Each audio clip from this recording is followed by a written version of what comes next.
So we have just discussed about the charge, the current, the potential. Now what we see will be potential difference. Now in potential, what we saw was that the amount of work done in moving a unit positive charge from infinity to this point. Now in case of potential difference, what we will be doing is that we are going to find out the potential of 2 points. Suppose you have got 1 point over here and 1 point over here. So if I am going to see the potential of this point, what is the potential of this point? It is the work done in moving the infinity to this point. And what is the potential of this one? Is work done from moving from infinity to this point. So automatically the difference of potential between this point and this point is the potential difference between these 2 points. Like for example, if the work done in moving a unit charge, that is 1 coulomb charge, from infinity to this point is 10, and the work done to move the infinity to this point is 8, then the potential difference between this point and this point is 10 minus 8 is 2. Okay, that is what is potential difference. So when we talk about potential difference, now in case of electric circuits, you are not going to find out the potential, you will always be finding out the potential difference between the 2 points on the circuit, because you want the potential difference between the 2 points, which is allowing the flow of current or the flow of electricity to take place. So it is always good, because you are not going to take the potential from infinity at every time. Okay, that's why in electrical circuit the potential is not going to be important. It is the potential difference between the 2 points which is going to be important. So that's why we have the potential difference. In practice, when we consider the flow of current between 2 points A and B of an electric circuit, we consider only the flow of charge between 2 points A and B. Therefore, it is not necessary to know the exact potential at each point A and B. See, this is what I told you. You don't need to know what is the potential at A and what is the potential of B. You don't need to know. You just need to know that what is the difference between the two which is causing the flow of electric current to take place. See, we know that anything is going to move from higher potential to lower potential. Right? So when there is a potential difference, only then there will be electricity flowing from higher potential to lower potential. So we don't require to know what is the potential of this point or the potential of this point. We just need to know that whether there is a difference between the potential of these 2 points, and if it is so, what is the difference.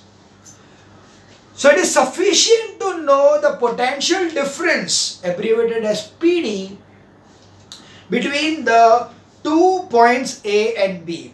Using the definition of potential at a point, the potential difference between 2 points can be defined as the potential difference between 2 points is equal to the work done per unit charge in moving a test point from one point to another point. That's it. We don't want infinity. Okay, we don't want infinity. It is just the work done in moving a test charge from this point to this point is nothing but the potential difference of these 2 points. So that is what we are giving it again. That potential difference between 2 points is equal to the work done per unit charge. It is the work done per unit charge in moving a positive test charge. In moving a positive test charge from one point to another. It is a scalar quantity again, and if W, the work, joule of work is done in moving a test charge Q from A to B and from point A to the point B, the potential difference between the 2 points A and B is given as, so it will be given over here that VA minus VB is equals to W upon Q. So that is the work done upon the charge which is going to move from point A to point B. Now the potential difference between 2 points in an electric circuit is measured by voltmeter, which is connected across the 2 points in parallel with the circuit, taking care that the positive terminal of the marked terminal to voltmeter is connected to the higher potential point. So here this is measured. जैसे ये ammeter से current measure हुआ था, जैसे potential difference PD. So PD is going to be measured as by a device which is called as voltmeter.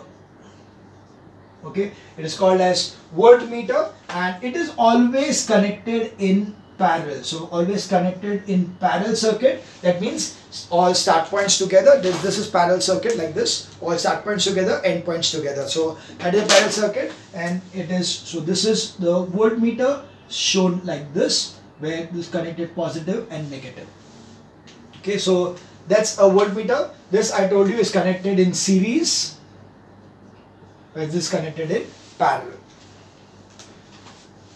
So potential difference is also expressed in volt. So of course the potential difference is also expressed in volts. So this is also in volts. And the difference between 2 points is said to be 1 volt if the work done in moving 1 coulomb charge from one point to another point is 1 joule. So if 1 joule of work is done in moving a unit positive charge from one point to another point, then the potential difference across the 2 points is 1 volt. So that is the definition of 1 volt. That 1 volt is the work, if work done in moving a unit positive charge from one point to another point is of 1 coulomb charge is 1 joule. Work done is 1 joule. Then it is said to be the potential difference between the 2 points is 1 volt. So that was about the potential difference. Now we see the next thing, and that is the concept of resistance. So I need to erase all this.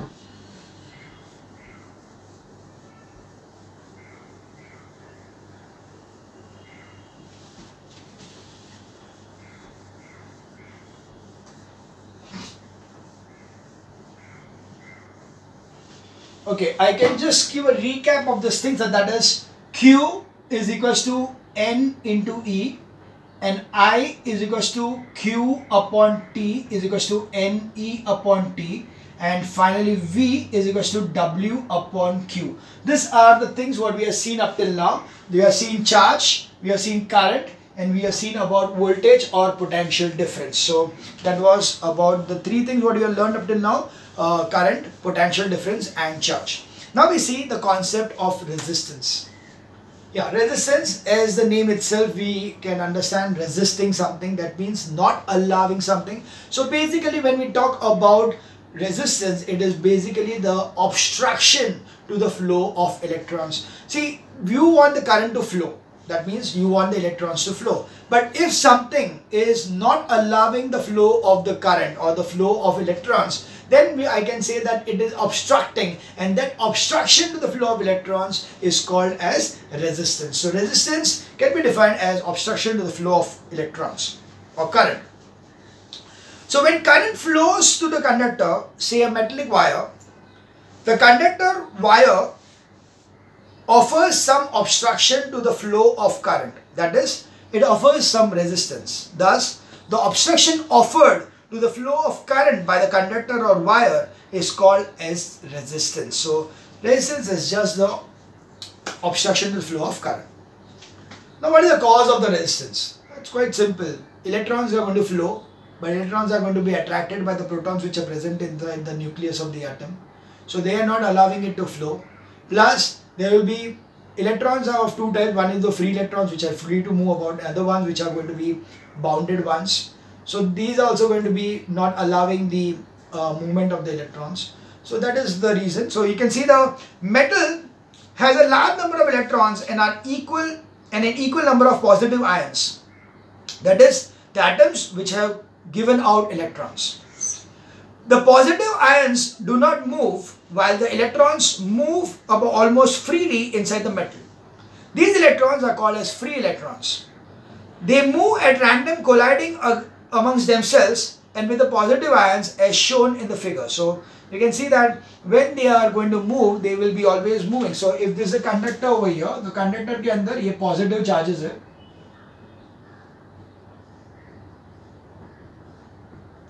And these are the electrons. So let's see the electrons. The electrons are somewhere here. They are going to be in random motion. यहाँ पे ऐसे जाएगा, ये ऐसे जाएगा, ऐसे जाएगा, ऐसे जा रहा है. So they are just moving in a random direction over here. They are moving in random motion because they are free to move around in the electrons. But when they are connected to a cell, that is a battery,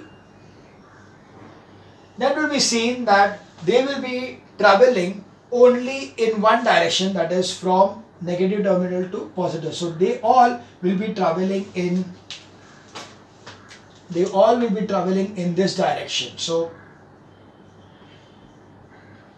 when they do so, at that time, these positively charged ions which are there, that is nothing but the protons which are there, they will obstruct, because they will try to attract the electrons towards themselves and hence form a obstruction, and hence the resistance is formed in the circuit. So when the ends of the metal wire are connected to a cell or a source of current, that is when the potential difference is applied across the ends of the metallic wire, the electrons inside it experience a force in direction from the end at negative potential towards the end at the positive potential, due to which they begin to move as shown in the figure 8.2. So let's say over here that we have a positive terminal over here, negative terminal over here. So the current is going to flow like this, but the flow of electrons will be from here to here. The electrons are going to flow from the negative terminal and go towards this one. Why is this so? Because here the number of electrons are more and here it is less, so electron moves this way.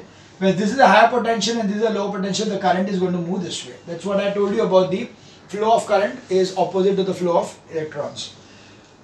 So due to the force, their speed increases, but during the movement they collide with the fixed positive ions and lose some of their kinetic energy, due to which their speed decreases.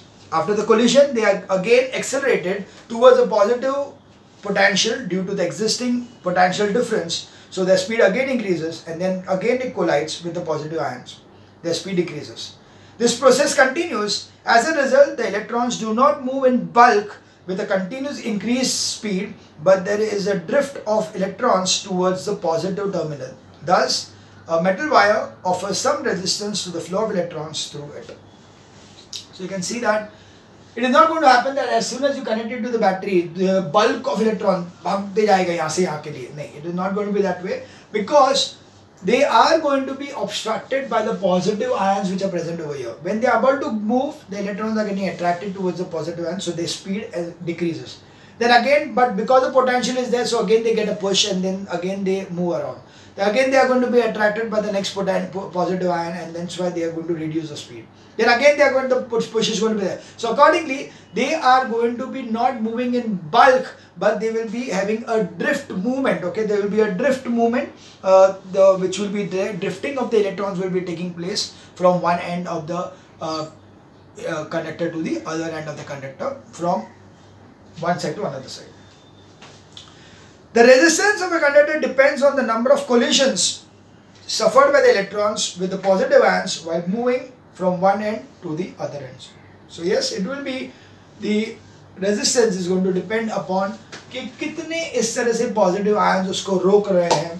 That will be the kind of the resistance. So resistance will be depending upon the number of obstructions which are given by the positive ions present in it. What we now learn is the Ohm's law. If two conductors are at different potentials are kept in contact or joined by a metallic wire, the electrons begin to move from one conductor having an excess of electrons to the conductor having a deficit of electrons. Due to motion of electrons from one conductor to another, a current flows between them. But this flow continues till both the conductors acquire the same potential.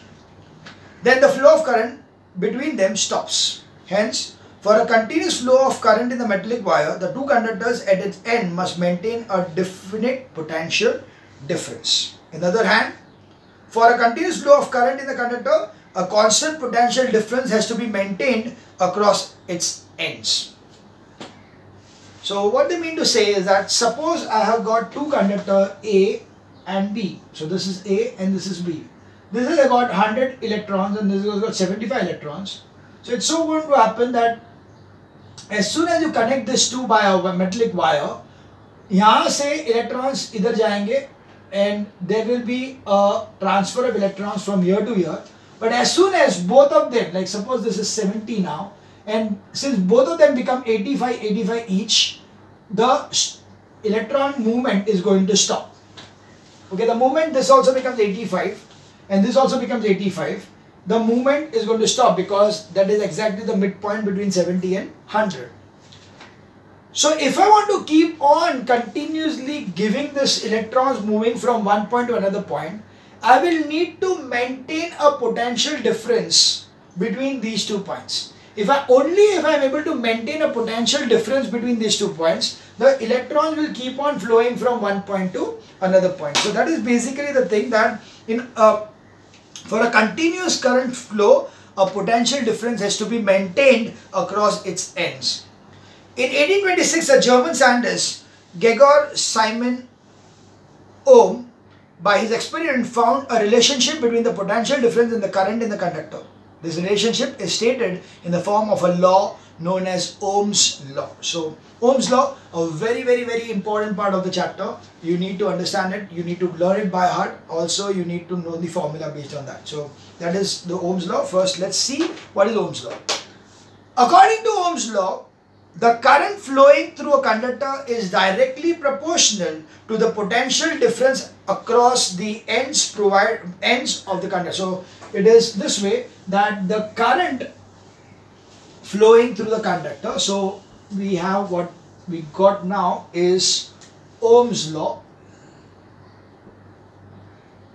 So as per Ohm's law, the current which is flowing through the conductor is directly proportional to the potential difference across the ends of the conductor. So according to the Ohm's law, the current flowing in a conductor is directly proportional to the potential difference applied across its ends, provided that the physical conditions and the temperature of the conductor remains constant. So the only condition is that it should not happen that because the flow of current is there, so the temperature is increased or it has turned from solid to liquid or any kind of temperature or conditions are changed. So if the physical conditions and the temperature conditions are going to remain constant, then the current flowing through this conductor will be directly proportional to the potential difference between the ends of it. So that is Ohm's law. The direct proportionality between the current and the potential implies that if the potential difference across the ends of the conductor is doubled, the current flowing through it also gets doubled. If current I flows through the conductor, then the potential difference across its ends is V. Then according to Ohm's law, I is proportional to V, and hence we have that V upon I is equals to constant. Okay, V upon I is equals to constant. We put the constant equal to R, and that is the resistance of the conductor. So we have got V upon I is equals to R, or V is equals to I into R. So that is the thing, that if I is equal to, hence the resistance is R, resistance is given as R, which is a constant, and at a given temperature of the given of a given conductor. So then if I is 1 and if I is equals to 1, then V is equals to R. So thus the resistance of a conductor, so if I take the I to be 1, if I is equals to 1, then V is equals to R. That means the resistance is equal to the potential difference. So we can see that thus the resistance of a conductor is numerically equal to the potential difference applied across its ends for the flow of unit current through it. So when the flow of unit current, that is 1 ampere current, flows through the circuit, then the resistance is equal to the potential difference across the two ends of the conductor. So now let's see the unit of resistance. So we have resistance equals to V upon I. So we have resistance is equals to V upon I. So that V is in voltage and current is volt, and this is ampere. This is ampere. So we have got this as 1 ohm. Okay, in name of Ohm's law, that is 1 ohm. Give the symbol as like this. Okay, this is 1 ohm. This is omega. So the SI unit of potential difference is volt, and that of current is ampere. So the unit of resistance is volt upon ampere, or V into A minus 1, which is named after the scientist Ohm as ohm. It is denoted by the symbol omega. 1 ohm is defined below. So what is 1 ohm? 1 ohm is 1 volt upon 1 ampere. That means the resistance of a conductor is said to be 1 ohm 1 ampere of current flows through a circuit with potential difference 1 volt. So that is it. So 1 ohm is the resistance of the conductor is said to be 1 ohm if 1 ampere current flows through it when a potential difference of 1 volt is applied across the ends of the conductor. So 1 ohm is equal to 1 volt upon 1 ampere. High resistance are measured in units of kilo ohms, which is 10 raised to 3 ohms, and mega ohms 10 raised to 6 ohms. The reciprocal of resistance, so this is resistance. The next is conductance. Now conductance is 1 upon resistance. Okay, so the reciprocal of resistance is called conductance. It is denoted by the letter G, and thus conductance is 1 upon resistance, and its unit will be upon ohm raised to minus 1. Okay, also called as Siemens. Siemens जो है company is Siemens. Okay, S-I-E-M-E-N, not S-E-M-E-N. That is about the sperm part. This is S-I-E-M-E-N, Siemens. Nowadays we do not write mho, but initially yes, we used to write M-H-O as the reciprocal, that is the conductance, but now we don't write mho, we write it as just ohm raised to minus 1 or Siemens, we don't write mho. Accordingly, what we have is the IV graph for metallic conductors. So, one sec. Okay. For metallic conductors, the ratio V upon I is constant for all values of I and V and I. If a graph is plotted for current I against potential difference V, we get a straight line passing through the origin. So, we see that if I am having a graph which is drawn with V in the x-axis and I in the y-axis, you will be getting a point like this. These are the points which will be there on the circuit. So the circuit will be a one which will be a straight line inclined to the x-axis passing through the origin. So this is the ohmic resistance. Whenever there is a resistance which is belonging to the Ohm's law, which is complying to the Ohm's law, then the resistance का जो अगर graph अगर बनाएंगे, V and I का graph बनाएंगे, it will be something like this. So slope of IV, of course, what will be slope of IV? Y2 minus Y1 upon X2 minus X1. Y2 minus Y1 is I1 upon V1. So that will be giving you conductance. So we have over here that slope is equal to delta I upon delta V. But V upon I is R. So over here this is nothing but conductance. So that will be giving you as conductance. So 1 upon resistance. So that is equal to 1 upon resistance. So that is about this part. That slope will give you 1 upon resistance. Now, of course, there are some limitations of the Ohm's law. Ohm's law is obeyed only when the temperature of the conductor remains constant. So there is actually no limitation. The only limitation is whatever is there already given in the Ohm's law, because we are already writing over there that the physical and the temperature conditions remaining constant. So here, of course, the limitation is that it is going to be the temperature remaining constant. Only if the temperature remains constant, the Ohm's law is applicable. Now this is quite tough because when the current passes through a circuit, the circuit is definitely going to get heated up. So because of that, that's why there will be very rarely it would happen that any particular circuit is such that the temperature of the circuit is not changing, and hence Ohm's law का application जो है वो थोड़ा difficult हो जाता है. Accordingly, you have got the experimental verification of Ohm's law. So you have got the circuit which is there.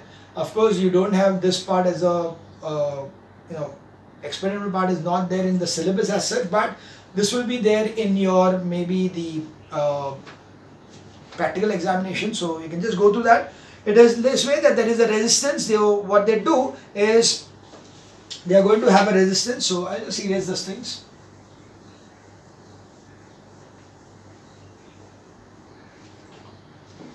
So what we have is, okay, there is a resistance over here, okay, and to the resistance we are connecting a voltmeter to check what is the potential difference across this thing. So this we told you that it is going to be connected in parallel. So resistance से parallel में voltmeter connect किया है, and then they will be connected to a battery. So this will be a battery which is connected to another resistance which is a rheostat. Now rheostat is a kind of a resistance which is variable. You can have a jockey which can change the settings of the rheostat. So rheostat will help you to change the resistance of the circuit. The overall resistance of the circuit can be changed, and then there will be a key, and then there is the ammeter connected in series. You can see the ammeter is connected in series over here, and this is connected like this. So what we are exactly doing over here, that we are connecting the switch over here, and then you are going to take the readings of the voltmeter and ammeter at different locations when you are sliding the ammeter of the rheostat. So rheostat को पहले एकदम minimum पे रखेंगे, फिर धीरे धीरे increase करते जाएंगे, and we'll keep on finding out what is the values of the ammeter and the voltmeter, and then you will take the ratio of the volt and the current, and you'll find that the ratio. So what will happen is that we are going to have the readings of the voltmeter, and you are having the reading of the ammeter, and then that is nothing but the I, because that's a current. And then you are going to find out V upon I, and you will find that अगर समझो यहाँ पे है 4 और यहाँ पे है 2, तो it will be 4 upon 2 will be 2. Here if you make this as 3, and then this will be 1.5, and again it will be 2. If this has become 1, this will be 0.5, and again it will be 2. So accordingly you will find that the ratio of this upon this will always remain constant. That is nothing but the Ohm's law. So that is the Ohm's law, that the value of that will remain constant. So if you see that they are given the observation table over here, so I am not reading through the experimental verification completely. So observation सिर्फ देख लेते हैं. So from the above table it is noticed that each observation, the V upon I is almost constant. So its average value gives the resistance R of the wire. Now VI graph, a graph is plotted from V against I by taking V on the y-axis and I on the x-axis, which is found to be straight line as shown in the figure. So even IV graph ho ya VI graph ho, whether it is IV or whether put it as V over here and I over here, still the ratio is going to be such that it will always be a straight line like this. So irrespective of whether it is IV graph or VI graph, it is going to give me a straight line passing from the origin. So slope of the VI graph will give you the resistance, because here delta V upon delta I is nothing but V upon I is, of course V upon I is nothing but the resistance. So VI graph will give me the slope of the VI graph will give me the resistance. So that's why R is delta V upon delta I, slope of VI graph gives you the resistance. Obviously greater is the slope of VI graph, greater is the resistance of the conductor. So jitna jada slope, utna jada resistance. So we can easily say that if at all there are two lines, one like this and another like this, then definitely the resistance of this one is greater and this one is less. So this is greater and this is less. Okay, if something is like this over here, then this is greater and this is less. So more the slope, more will be the resistance. So that is about the resistance in the VI graph and the experimental verification of the Ohm's law. I'll stop here for I'll stop here for this video and continue in the next video.